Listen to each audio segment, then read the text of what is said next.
Me te pote I mhana wo mau te tere rahipa, whar I me tamato tap o tatrahapa, me mi po o tape matoni e trahwhaitu, e ne not me teim hat e hipa tamato e rewe. Mai hua mau te hupai te ipot whaatere ai hap o ni te tuha au te utar ai te papepene toru hururhet a rato mura hupa arata hia te whaera au hupa tau tia orihia e te upupu se stepe whao. Wahi mai tuat o i tatatu mou o prauno te ehehe nei o mai tatu i te prau te e wheiai overi nei rato at orain e te mate te o te hupa mauti tēnā te o te torea tanot o tui tot whaatere a o te whenua hi or ana tatu i te ipo te prau i au vete a toru hurumaho o i tōna mataiti waru a tāna whaaut a tau tia ore no te pau te hupa. Ai tatu ai mua hia tui tatatu mo prauri api tuho au te whaahorur apopo tatatu I tēnei te ruar au te ni hepe tomatu mo wharereid au te tupuna, tatatu mo pupu no te whenua nei, nā reira atua tō tēra, marite, Australia, e o New Terani.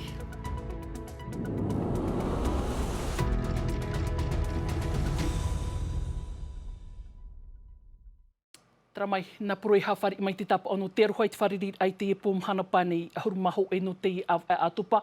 Te oran ato tiere, tatato hi o mata mua mai e tēnei tumuprau, whaini nehia mai tatato pupu o hupa no te e pō, whaera o hupa ta o tia o reo te amatai te papupene o tēnei tuho au teutar a horau to tato ni whenua, toru hauru te haparheid a rato mura ve hupa arata hia tēnei o pupu se stepe whao, piti mhana te tupur a te mau wharereid a, ai te e manuia, I tupu ai tēnei whaera a hupa I te papupene e toru reit a muanir a mertomai tēnei mura ve hupa, a papur a hauru atu, a waitiare nau tā tēnā milkam. E mawanir a o tā rātou I tu unai mua I te hau whenua I te matahiti piti tawatini ahurumāp aura I te imhana toru am a hupa te ie a mui nei no te whaai te tō rātou whiwhi. No te mauti ahi opo ai te prota ata whaahoro, te ani nei, ia hamar ahia tā rātou monita a e ESS, iau te moni ho o te orar a, e ia tu whaahohia te tau no te mau whiwhi atu au tā rātou I whaaruru nei, in ia I tā rātou rawer a hupa.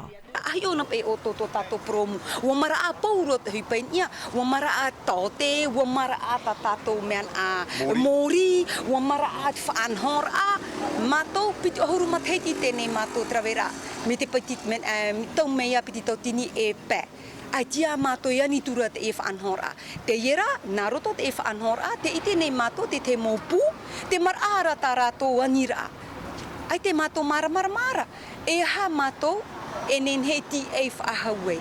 Te imhana, te mato rawene a mui, tēne hupa, no te whaahio whahaur ai rato, e te ie mato I unei. Te teanir a whaatehia I te whaatere, ia whaahupahia te ie monita a e ESS I te mo rawe hupa no te piahi upuar apre o, e to te profatur apre o. I roto ia mato cartogris, te vene pe te mo ai whaitora, te vere te mo whaiaro e hipa, tara tutu amuni te iraroro kategori D, C5 pra onfa, te vere kategori C, ar era te hipa tamato e ravera, te ravera mato te hipa mo tramu whaiaro e hipa ni e tra tu whaito kategori B, o iho I tarato mo hipa tini atu. Mai te matahiti piti tau tini piti ahuruma piti, wāni atu o te mora hupa ia hamara ahia te muni ap e iau te tiar a hupa I roto I te mo piarawer a te hau whenua, te tia inoara I te pahonor a, mai roto mai te whaaterer a hau no te hupa. Tera mai ho mawha e no tātou tui te orar ato te areo te whenua nei toru hora te wharereid ato o te tupuinan hei he nei te whaatere hau I haap o nei te tuka o te rawa aira, nā rira ato o te mowhatu pai e poti taia I au hoa I te ini whaaur a, papaturi ara te ini tarato o hupai hi o hia te rira, tō hia tuai mo e te aro te pūrau mai rite e mo hepetoma, hari hia tuni tātou, tera mai te maha apapura. Nā ho aho I o rātou ini e te tai no te pāto I ai te papaturi man au hia no rātou, te whaatere hau te hia apapua to ai mo I rātou te arat eit automo I hitai e te atarawa ai, e te whaaur a api o pua hiarai tō te hau whenua. On est tombé d'accord sur la nécessité de ce statut de marin-pêcheur au bénéfice donc des marins, enfin des salariés. Ua tu atiro atu mātou manoing e te ie papature no te whaiarawa ai, e hitai ua hoe atu ora te manoi te hi o hohonua, I te ie papature e hupa, e arat ai nei a rātou, te tuha a tau mau pūti e hupar ai ein e ho e whaura. O hupa e whaatai atu ai, I roto I te mau pū atu mau pupu pāruru, rawe o hupa. Ia o mohia I roto I te ie whaura, te whaatanor ai te mau hitai, e rawa ai e tēnu atu I te whaiatautai. Un pêcheur a un dispositif qui soit beaucoup plus spécifique aux pêcheurs côtiers. Moria ai te tari mara, Ho e opua ature whenua i uhi ei mua i te aro te momero. No te pūrau maire. Trawi horo tātou i tēnei tumu prau, hi o mai tātou i te ora a poritita, o matara te puahur a tēnei tumu te hapa orai te ture o te apur a huit ofa, o tere mai nā rātou i tō tātou ni whenua i te au a e pererara, piti e huruma piti e rāw e ha amait e a, e hoi te papature ara ta e rei tō tātou ni whakte whenua, papature o tō nomi te ura a, e o mai i roto i tēnei mo rāw e atoa te hau whenua, te mo oire e te hau whrani, pere tēnei o taua tōmi te o te whaate hau e ti aurei te ara moana i te imhana ni buwhetāne, te ara ta ima nei taua te rera, a papu a haurua tu, whaini ni hia mai tauhiti tau niwa musana. Hanere ho e ahuruma ho e api prau to te e whaaur a whaine ne hiai a e prerara e te puput ofa, arat e hiai François Noël Buffet, te whaatere hau api no te ara moana.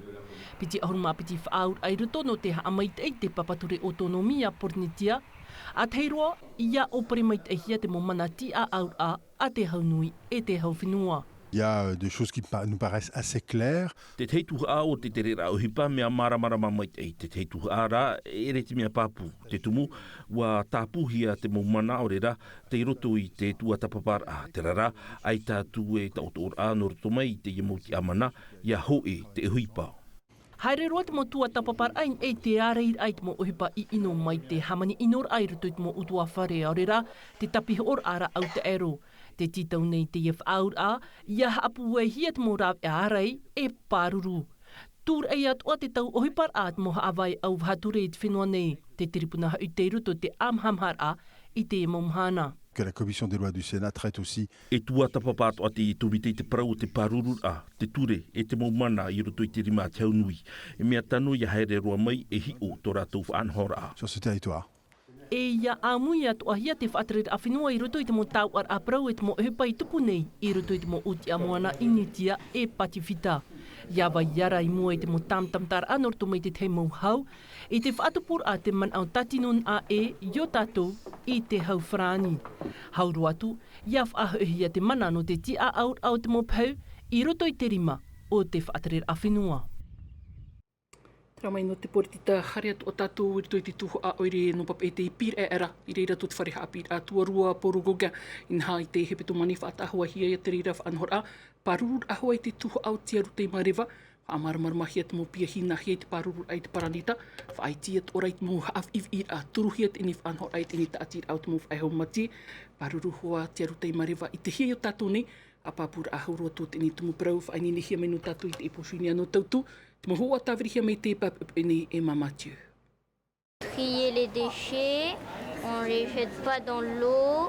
Mea whawhai ai te motomar i hatu hipata ratu e nhen he era weno te parurur ai te arutei marewa. Ini ai te i mau paru ai, te vera te mo hoho ai whaat arai te mo whiwhi e veira. Nahi ai te parurur ai te paranita, ia ore hui o ia punena i roto te mo haav i a rauat oa. La jeune génération va montrer l'exemple. E wha i te mai te ui a pite te hei ora mai te ei, inha i te roar au te ihepe toma ua whaau rato i roto i te whaanhor a Clean Up Day, Défi pour la Terre. E tia turi au nā te ui a pi e whaau rei te paranita, mea tau pupurua e tia turi te whaia api. C'est compliqué. E rei te mea ohia no te i taatira i e whaanhoi te te mau tapuro hi pai te mau tamar i, mai te parawane no te ohit ai te peu e te veatura, inha te vera te mau tātai whahapa ua nā rei te rira. Ai ta mātou e whaahiporai te e mau tamar i nā rātou i hoa e hin aro, e nen heau e parau atu i nā ahuru mawhait i hapa mataiti, i harehia mai, wa i te hia te puai o te whaia api. En force. Ia whahiti hia te parau no te parurur ai te arutei marewa, hiti atu amai te parau no te mau i roto i te ahorewa. I tau hia e tanu i te teimo tumura au, ini ai te teimo tuhu a whenua ai te whaauhi pahia no te tape ai te ahu e te iwi. L'idée c'est de réunir plusieurs essences. Te whā tā hoe, rawera hei huru tumura au i te hoe tāpu whenua. E a whai mai o iei te marumaru, e tape atu o iei te mau iwi, no roto mai te rewa, pāruru atu ai te ahu o te paraneta. C'est bon pour le réchauffement climatique. Te ie te torur a te mataiti a whan o ai te mau pia hino pauro gogai te ie whan hora a pupuhia te taatira a whaihau mati e. Te te aturira o Ludovic e te ie te whia api e te amai ananhei no te parurur ai to tātou paraneta. Trai tōna tātou i te paranita e tearu, te ia toa anhor a whaurar ao te ho e honu, te i pepe nei te matau a tau he peto mai te nei waura mai te i animara, mauti atu ora te ni ta atira a te mana o te moana, te muhu oe ta tātou i te maira, e te i ua o te nei a honu, o dona o tuhia o ye tuit ini mona i vai papara te i te piti hanre hitu o hurumam har au te honu i whaura hia mai te ini taatira. Wharu mai tātou i te man au Sisi Gaspar o hamuna o ye te ini taatira. Manau te moana wiwihe i mamatiu. Huri hia mai ra tōna mo man ana tui te roteiti e ra rahu maha. Hiti mhau tāroa wau, waha a mau wau te i taatir ait mat heti piti tawatini e mahara, nā roto i te anir a te hauwhenua i tararatau, te onua tāua toru hanre hi opar a tau if at puin e te mohonu if ar ea nei, i roto i to mātou pū e te mohonu tamatu i ite atu i rapae, e a te heine iau i ite ei, e rawera heipu o hou waina i roto i te opu o te ho e noa e honu, e nā te reirei hapoi ana, te reheinua tura te honu i roto i to tātou teiroto, me aurua te wahi i whiwhira, te reheinua tura te iwi, te ahur au te paraneta, no reira te porau, āra met e tātou i eit mo hupa tā tātou e rawenei, no te met e huara o te paraneta. Ramei huma, whaaratuna wai te omara o tātātou mo prauri i api i aro at hupa te wheiai overini na te mo waro atua, opuar a te reira merto mai te ini taatir a nati o te toria, na reira at o te whaatir a whenua i te ipo, wa ap ea tu tātātou ni pupu o hupa ho e o rātou, vetea toru huru maho e mataiti, papu i te imahana waru a mai tāna whaaur a taotia orihieni e te tuhu au te uhipa, a papur a haurua tū here hau te ariki.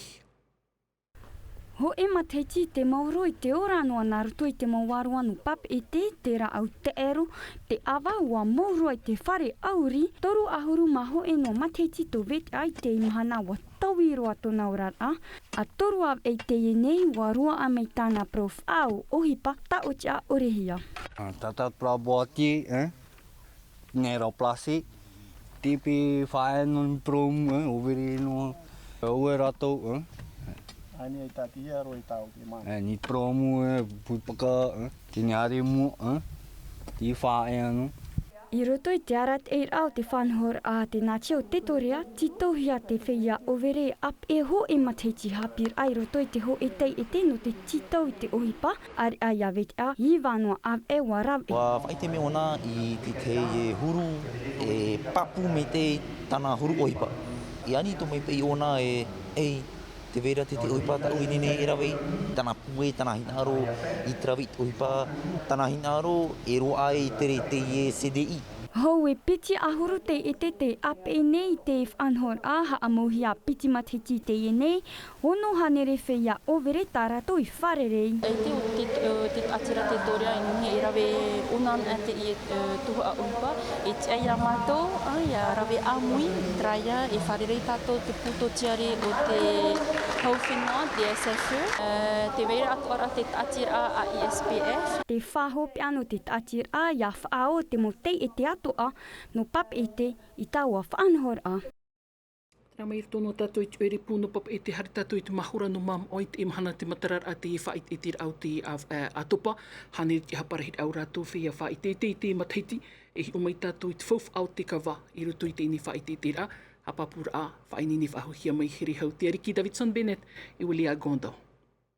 Mautit whautir a te turei iriti whahohia te hoohoor a kawait whenua nei te reira mai te av e mei mairi ini ai te mahoranu ma o hou i te hanere pe ahuru whea ho o tau a te amui te whaitei te anu atopa. Te vera atu aho e wahi whaatahi anu te tamatamatara e te hoohoor a i te kawa. Te atua te whanora api o te me te tātou te prono te kawa e whaahupahia te kawa i ruto te mo oroa ano te heiwa tā tātou e te mhana o te vera te whare te tera e tapi hoa o nei rato te mua, te mo kawa, te roi te pute tinei nei tō hoa, nene ta oto hama, ta oto kawa, i te whare nene o to e einu te kawa. Whaohipahia i te rāratou no te rapa aur a te kawa e a ara au te ie tupu atu ara i te whenua nei, are a te ie no te whenua whiti roa me ia.